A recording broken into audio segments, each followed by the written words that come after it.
Y para ello nos acompaña un amigo, el profesor climatólogo, académico del Departamento de Geografía de la Universidad de Chile, Pablo Sarricolea, a quien saludamos a esta hora en CNN Tiempo. ¿Cómo has estado, Pablo? Bienvenido.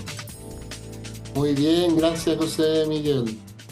Pablo, bueno, tenemos pendiente una salida a terreno, ya nos encontramos con la cámara térmica en el verano, es muy probable que a medida nos acerquemos a dicha fecha volvamos a conversar para ir conociendo los efectos de las temperaturas. Pero aboquémonos ahora al fenómeno de la Niña. ¿Cuándo llegaría? ¿Qué indica la última proyección? ¿Entrada la primavera? ¿Entrada o más bien terminándose el invierno? ¿Qué nos están indicando las últimas proyecciones? Sí, bueno, entrada a la primavera es que es un poco coincidente, se espera ahora en septiembre. eh, Son, como tú señalas bastante bien, son proyecciones, por lo tanto, se espera que en septiembre ya se marque una inflexión respecto a que ya se dan las condiciones propicias para el fenómeno de la niña. Pero, por ejemplo, cuando tú dices entrada a la primavera, y hago la diferencia porque el inicio de la primavera, sabemos, está por el 20, 21 de septiembre. Cuando tú dices entrada a la primavera, ¿nos vamos ya más cercano al mes de octubre? No, no, septiembre, porque Ok. efectivamente, si bien astronómicamente uno define las estaciones por los equinoccios y los solsticios, habitualmente las proyecciones son trimestrales. Y efectivamente es septiembre es que marca el cambio de fase, digamos, ¿Y de ya se ha alguna manera. manifestado de alguna manera, Pablo? No, no, porque todavía no se alcanzan las condiciones propicias, se está alcanzando, estamos como en una condición de, entre comillas, normalidad, porque se tienen que alcanzar ciertas temperaturas en una zona ecuatorial particular y además que se dé un acoplamiento atmosférico entre las presiones, habitualmente se ve Tahiti y Darwin en Australia. Pero el mar sí se ha enfriado un poco, ¿no? Sí, ha mostrado tendencias de enfriamiento, pero todavía no alcanza los umbrales propios de un fenómeno como la niña. Entiendo. Pablo, necesariamente el fenómeno de la niña está asociado a temperaturas más bajas y menos precipitaciones. ¿Qué está indicando aquella proyección a la que tú hacías referencia al comienzo de la entrevista? ¿Cómo debiesen ser los efectos de este fenómeno de la niña? Porque he escuchado diferentes voces, incluso de algunos expertos que dicen que llegaría más débil que en temporadas anteriores. Sí, es que la estacionalidad va a determinar qué tan intensos sean ciertos territorios. Por ejemplo, si el fenómeno de la niña hubiese comenzado en mayo, Ujú. hubiésemos tenido, era de esperar un invierno más seco. Si el fenómeno de la niña en Chile Central se empieza a manifestar de forma débil ya en septiembre, octubre, noviembre, en ese trimestre ya tenemos la niña, debiese ser menos lluvioso, pero coincide además que es un periodo que llueve menos.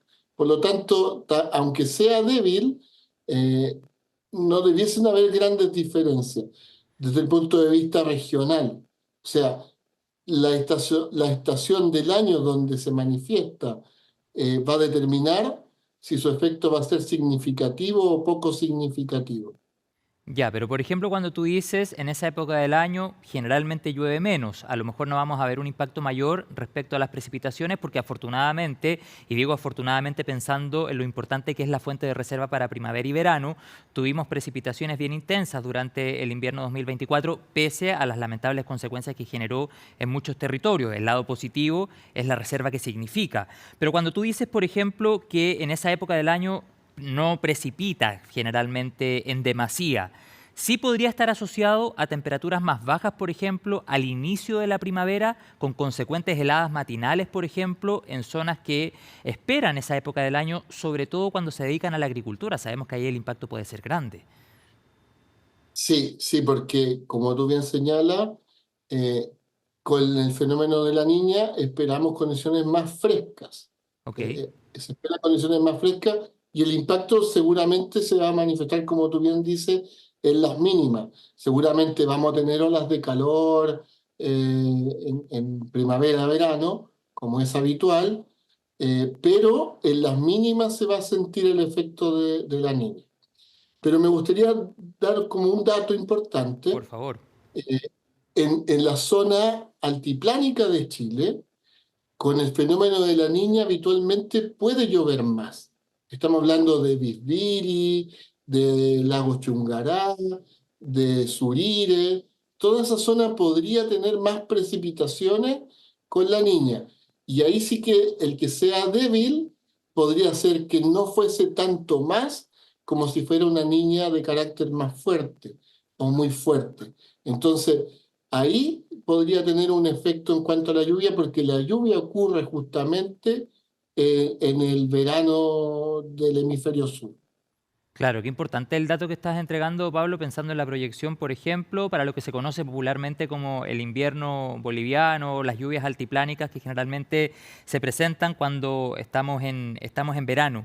El hecho que sea una niña, comillas, más débil respecto a temporadas anteriores, también está relacionado a que nos acompañe menos tiempo que en temporadas anteriores, porque hemos pasado en experiencias anteriores varios años bajo el fenómeno de la niña. En este caso estaría algunos meses, por ejemplo, hasta el primer trimestre de 2025, o eso todavía no se puede determinar. Eh, en general, las proyecciones muestran una cierta oscilación. Yo no he mirado en detalle el último pronóstico, el detalle de los cambios en cada trimestre, porque uno lo puede ver trimestralmente, mensualmente, pero eh, como hemos visto ya, tanto que se adelantaba que íbamos a tener la niña durante el invierno, finalmente se ha retrasado, entonces hay que mirar todos los meses su evolución, porque podría estar mucho tiempo, como también podría estar poco tiempo, y habitualmente estos grandes centros de información nos entregan reportes cada 15 días. Entonces, hay que estar mirándolo porque nos va a permitir planificar qué es lo que va a pasar en nuestro territorio. Como tú señalabas, si hay más frío, nosotros en primavera necesitamos, para que el fruto crezca, necesitamos acumular horas de calor para que el fruto crezca. Entonces, eh, dejamos de tener una condición de la planta ralentizada y se requieren más horas de altas temperaturas y esa suma térmica a lo mejor se va a ver afectada. Entonces, hay que seguir monitoreando para ver cómo nos preparamos respecto a la agricultura en Chile Central y qué fenómenos de lluvia extrema podríamos tener en el altiplano, en el norte. Entonces hay que estar preparados tanto para la producción como para las condiciones meteorológicas en el altiplano chileno.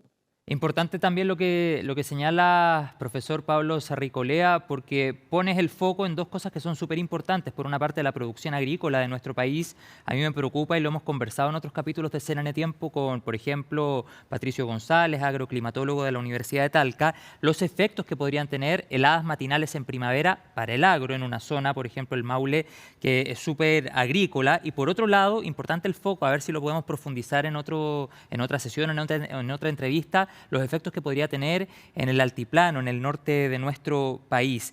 ¿Ya se ha podido determinar, Pablo, por qué se retrasó el fenómeno de la niña? ¿Hay algunas causas sobre la mesa que nos permitan determinarlo? Eh, o sea, en general, el océano es un gran regulador térmico a nivel global, entonces hay fenómenos, procesos físicos, digamos, que ocurren en el océano que no son fáciles de modelar. Entonces, seguramente nuestra capacidad de modelar computacionalmente eh, se ve afectada justamente por los efectos del océano, de los océanos, por su capacidad de almacenar calor en particular. Entonces, eh, hay que estar atentos, pero yo diría que aún así, este año se ha manifestado el fenómeno, se está posicionando ya, instalando, y por lo tanto, claro, el pronóstico ha tenido un retraso, pero las proyecciones indican justamente lo que va a ocurrir, Mm, digamos, pero no con la temporalidad que se había anunciado a principios claro. de año. Porque ahora estamos en una transición, el fenómeno del niño ya se fue, ¿no? claro, lo que a veces se llama como una fase neutra, Neutra, claro. donde uno puede esperar distintas variabilidades. Pero algo que siempre también como mensaje nos gusta decir Ujú. es que no todo lo que ocurre climáticamente hablando depende del niño o la niña en nuestro país. Hay otros, digamos, variabilidades de baja frecuencia que también podrían afectar. Hay una oscilación antártica que afecta a gran parte del sur de Chile, hasta Puerto Mono, Concepción. Tenemos el monzón sudamericano, que es este flujo eh, de vapor de agua que llega a nuestro altiplano. Entonces, hay una serie de procesos atmosféricos que ocurren de forma simultánea y que se pueden agravar o no agravar con el fenómeno de la niña. Entonces, hay que tener una mirada bien completa de los pronósticos estacionales. No solamente usan el fenómeno de la niña o el niño, sino que también ocupan otros modos de variabilidad atmosférica. Entiendo perfecto, Pablo. Lo último que te quisiera preguntar, como climatólogo, ¿hay algo en el horizonte para las esperadas fiestas patrias? ¿Se ve algo en la proyección o me estoy adelantando mucho? Sí, mira, en otros momentos en Twitter o en otras redes sociales, bueno, en X hoy día, Ujú. hemos mostrado qué es lo que pasa en septiembre habitualmente. Y justamente entre el 18 y el 19 hay un poco, los datos muestran que llueve un poco más. Incluso el 19 de septiembre tiene una mayor probabilidad que si fuese un 15 de septiembre o un 25, porque si uno hace un calendario de la lluvia, no sé, de 50, 70 años, Ujú. esos días sí que muestran algo de lluvia.